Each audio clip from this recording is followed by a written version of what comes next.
My name's Megan. I'm a homeschool mom of two, and welcome to my channel.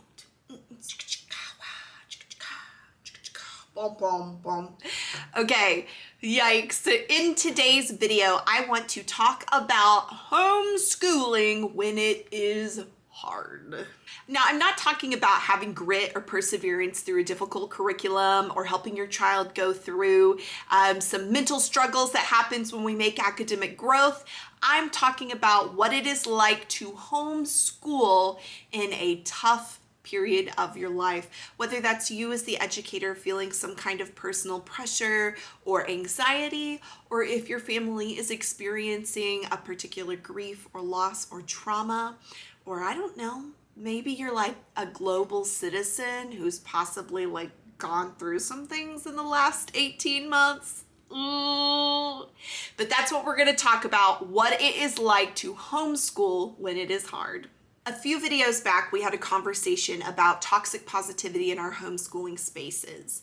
And so now maybe the scales have fallen from our eyes. We are seeing our realities as they are and perhaps not as we wish they could be. We're acknowledging our struggles, and we know that we can't just pretend that everything is great or fake it until we make it, right? We're not going to paste a smile on anymore and just pretend that everything is going great. But we can't allow ourselves to sit around and marinate in that negativity forever, right? The opposite of toxic positivity isn't just accepting doom and gloom or looking around and going, well, this is a pile of rubbish, I might as well set it on fire. No, it is about acknowledging that those issues exist. And what I really want to get into with this video is what we do, okay? What do we do once we have acknowledged the presence of those issues and we're wanting to move out of that state of negativity, or we want to ease our burdens, or we want to figure out some problems. We want to figure out some solutions to the problems that we're now allowing ourselves to recognize. So homeschooling in general, or every day, in my experience, can be hard. Okay, you have made the choice to educate your children at home, and that comes with its own set of unique pressures. You guys, homeschooling is absolutely the thing that has brought me more joy in my life. It is my greatest work. However, it is the hardest job I've ever had, like ever. And that includes my jobs as an educator and as a teacher in the past. When you are teaching or educating your own child, that comes with its own unique set of issues. You're not just dealing with the relationship that comes between teacher and student, but you're also working with the interpersonal relationships and the layered complexities of a parent to child relationship, you guys. That's just hard. Okay, so what I want to talk about today is absolutely about helping you through those everyday struggles, but it's also talking about unique and sustained hardships that we sometimes face in our lives, and of course, inevitably bleed into our homeschools, all right? So whether or not you as an educator are perhaps suffering physical illness, mental struggles, or heaven forbid your child or a member of your family are going through mental or physical anxieties as well, those particular moments, those particular circumstances create unique hardships. And if you've made that decision to homeschool, then you know that you are still continuing to educate your child through that process, or dare I say, season of hardship. Okay, currently I'm filming in a season of hardship, which is the fact that it's sunny here and it's been raining for the last few days, so everyone and their brother is outside mowing. So you know what? I'm gonna keep filming through this, and hopefully you guys can give me some grace on what I am sure is the constant whirring of lawnmowers in the background of this video. Anyways, without getting too much into the details or particulars of the situation I'm about to talk about, I just wanted to share with you guys a struggle that my family went through this past school year, and that's really what pushed this topic to the forefront of my mind, and knowing that I can't be alone in these moments, and why I wanted to share with you guys. I have a family member who I am very close with. This person does not live in our household, but they are someone who is incredibly near and dear to us. And this person struggles with addiction. And I am so glad to report that they are doing wonderfully. I'm very proud of them. Honestly, I'm going to be proud of them no matter where they are in their recovery journey. But I am just so proud of this person, and they are so loved, okay? But what I want to say is that when this individual was experiencing a time of great struggle and relapse in their recovery journey, it added a layer of anxiety and stress to our homeschool, because I, as an individual who is a caretaker for this person, even from a great distance, I was having to field phone calls, multiple phone calls a day. I was coordinating medical care for this individual from a distance, and all of that really seeped into the culture of our days. It added this layer of hardship to what is already a really tough situation. But you know what? Like, that's life. Like, we cannot avoid these moments, right? As soon as you plan for the tire on your car to go flat, something else is going to happen. That's just the way it goes.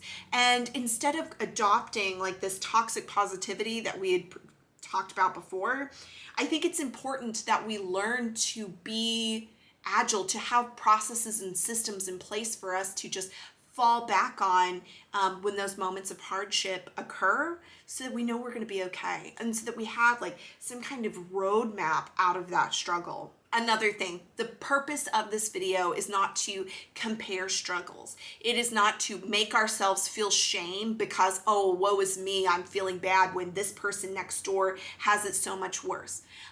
Obviously, there's always going to be an individual out there whose struggles are greater than yours, and that does not invalidate your feelings in this moment, all right? And I've also found that what I want to talk about today, these policies and procedures for getting yourself out of struggle, man, they're applicable to the smallest situation, right? To having a bad day, to having a bad week, a bad moment, all the way up to those bigger seasons of grief or trauma that our family has to work through. It's just the same, okay? So whether you feel like your problems are small or they're so gigantic, let's just go through this process together. And I hope that you get something from this. I also need to just say this before we get into the nitty-gritty of today's conversation. And that is, if your struggle is such that it is not only a physical issue, but perhaps you're also having a mental struggle as well, step one to homeschooling when it's hard in this particular hardship is to seek medical advice. Okay? And that's for you or your partner or whoever is involved that needs to do so. You need to seek medical advice.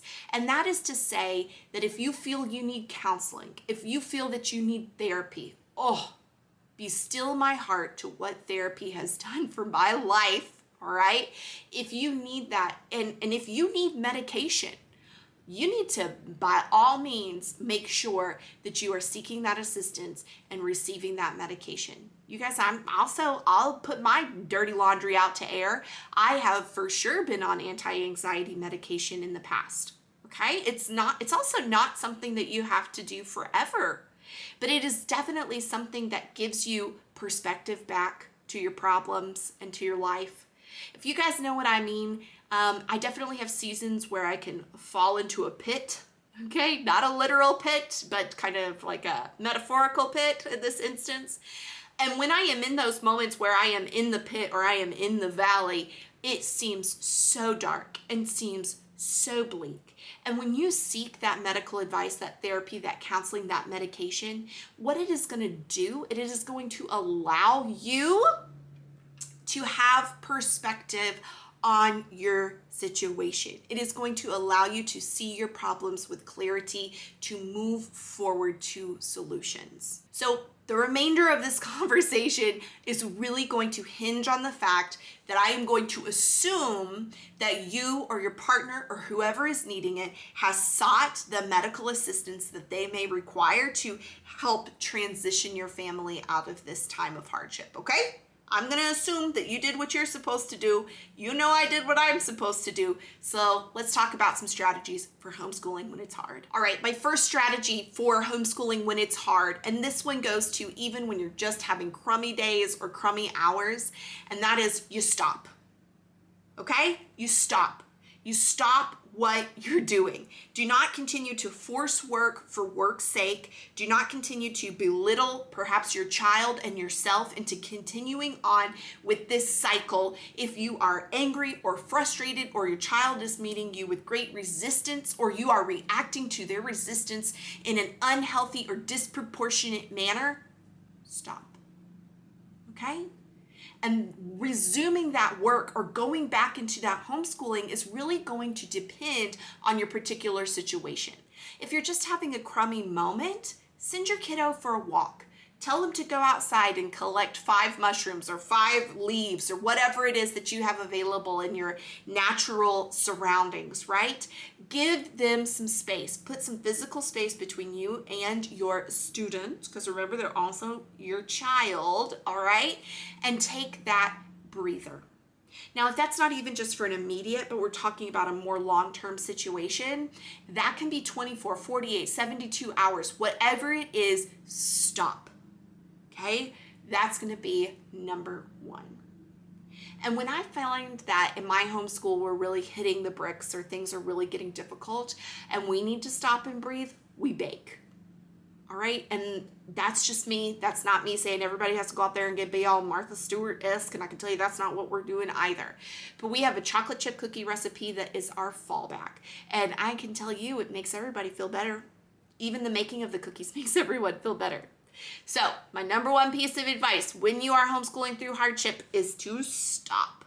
Pump those brakes, baby. Listen, that's not always pragmatic, right? Because we still have to educate our children. So we can't just stay in this moment of suspended animation forever. So my next piece of advice is that you're going to just accomplish the basics. Okay, you've taken that break or that breather, that day long, 24 hours, whatever it was for you, okay? The next thing you can do is you can just implement the basics of your homeschool. And really, when I say fill in the basics, I'm also implying do the parts of homeschool that you as the educator can do on autopilot. All right, is that the open and go curriculum? Is it online courses? What is it for you? And in my instance, it is those online courses. My child does Teach Your Monster to Read and Beast Academy. I can put her onto both of those programs, know that she's learning. I can take that moment, that breather for myself, that step back, calm, cool, collected. And I know for a fact that if we did nothing else that day, she's going to have accomplished some reading and she's also going to have accomplished some math. All right?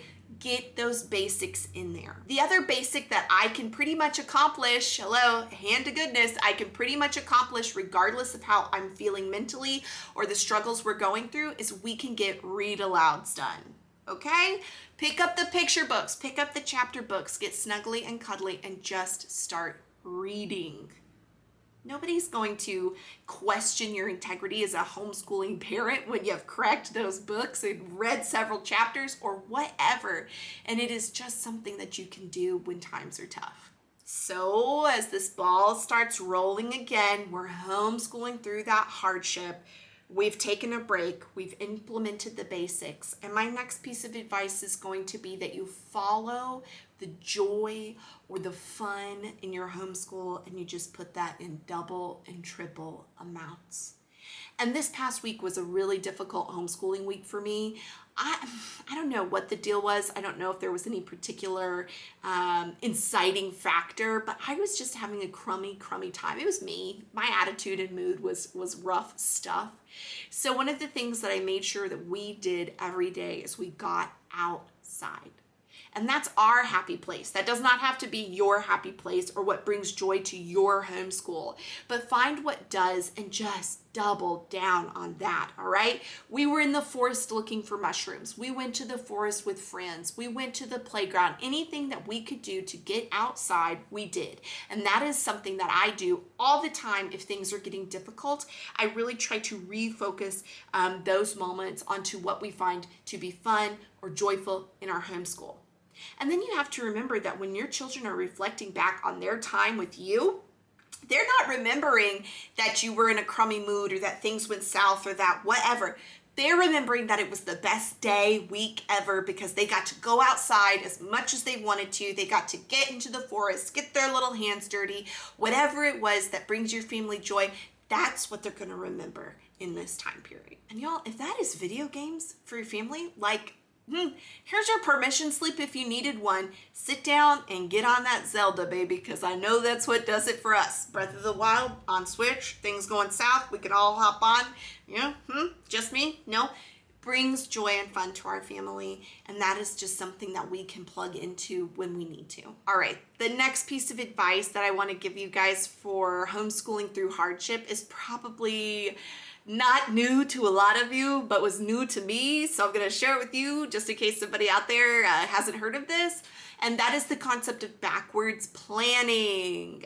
I had a good friend sit down with me this week and show me exactly how to do backwards planning because I come from the public school sphere, okay? Backwards planning in the public school sphere is you decide exactly where you need to be by December, and then you backwards plan to get to that place, okay? And that was never anything I was interested in doing in homeschooling. And so when I would hear people using this phrase of backwards planning, I thought, good God, y'all, I got out of public education just to avoid bureaucratic paperwork like that, okay? But that is not what it is at all, at least in the way that I'm using it and I have heard others use it. Backwards planning is where you reflect on your day with your child, and then you look at the activities you guys did and put that into those academic categories.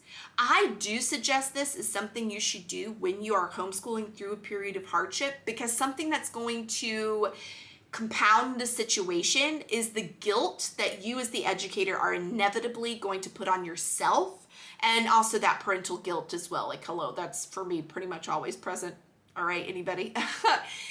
But when you do this backwards planning, it is going to allow you to reflect and to see how much positive energy is really existing in this time of hardship, how much you are actually getting done, and how much learning is actually occurring. So let me give you an example, just looking back at my past week, which was kind of a crummy, rough one, and backwards planning and talking about all of the things that we really did get done. Okay, like I said, we did a ton of mushroom hunting. Hello, that's science, right? And if you want to, you could even add into that some topography because we used maps. You could add some geography as we navigated through the woods.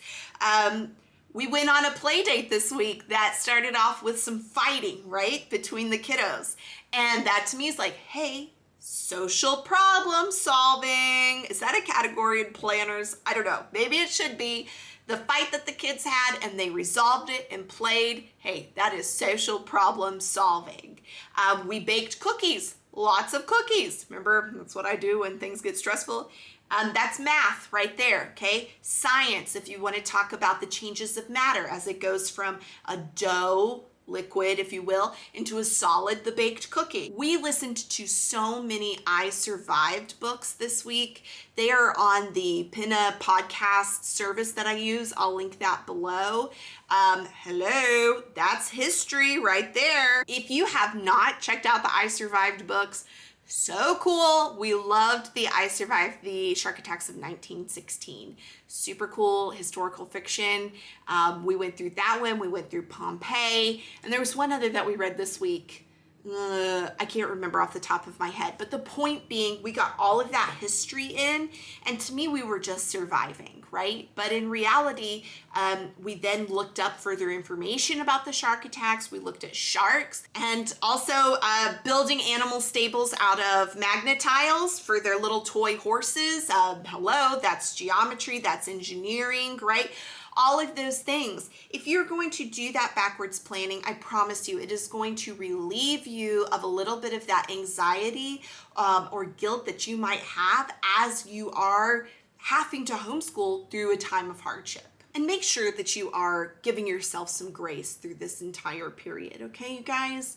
This is a Julie Bogart's sort of idea, but there are no such things as educational emergencies. I promise you that. okay? I promise you that. Learning fractions or phonics or whatever information about the Civil War that you had planned for your kids to learn and then got interrupted by whatever is going on, it can wait. Teaching your kids how to handle a crisis, how to handle a trauma or a hardship, man, that is some invaluable lessons right there. On the back of this, avoiding toxic positivity, you've gone through these things, right? You've stopped, you found the joy, you did the basics, you're kind of getting that ball rolling on your homeschool again. Things are feeling better, okay? You're ready to, I don't know, conquer the world. Listen, you need to allow your homeschool to change, okay? Because coming out on the other side of a hardship, yeah, it is probably going to change. And if we're not practicing that toxic positivity, then we are recognizing, hey, you know what? We need to switch curriculums. We need to change modalities here. Something is not working. It's a problem, and we're going to find a solution. That has definitely happened to me, you guys. I have switched curriculums. I have switched math curriculums. I have switched reading curriculums because I noticed that those things weren't working and we needed to shift. And let me tell you, I'm not saying that every grumpy day is going to require that you shift your entire curriculum or way of teaching a subject. Of course, that piece of advice is linked to these larger, more extended periods of struggle that you might go through, but you need to make sure that you are listening to your kids and that you are observing your own emotions for what they are, data, okay? And you are figuring out what you need to do to make sure that you have the most successful experience with your kiddos that you can. Sometimes that may mean that in periods of struggle, we need to find someone to assist us in educating our children. Maybe that's for a particular subject. Maybe you need to find a co-op. Maybe you need to find some exterior classes, okay? That's not failure. That is part of the journey of educating your kids for sure. And finally, I'll stop flapping my gums here in a minute. You need to allow yourself to return to normal or to what, depending on your hardship, is going to be your new normal. You need to allow yourself to walk confidently into that next step of learning. Okay? You need to embrace what has happened or your struggles as part of something that has made you stronger, and be confident in the choices that you made during that time. All right, this one was a long one. Yeah, it's pretty rough, right? It's kind of emotionally taxing. And guys, I'm not sharing anything outside of the scope of my own experience.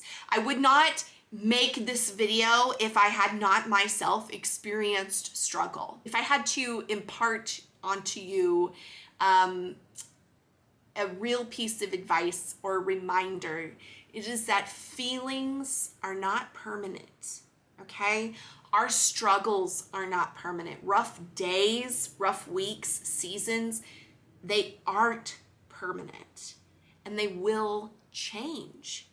We have to be able or willing to identify our own problems and work through the discomfort of finding solutions, all right?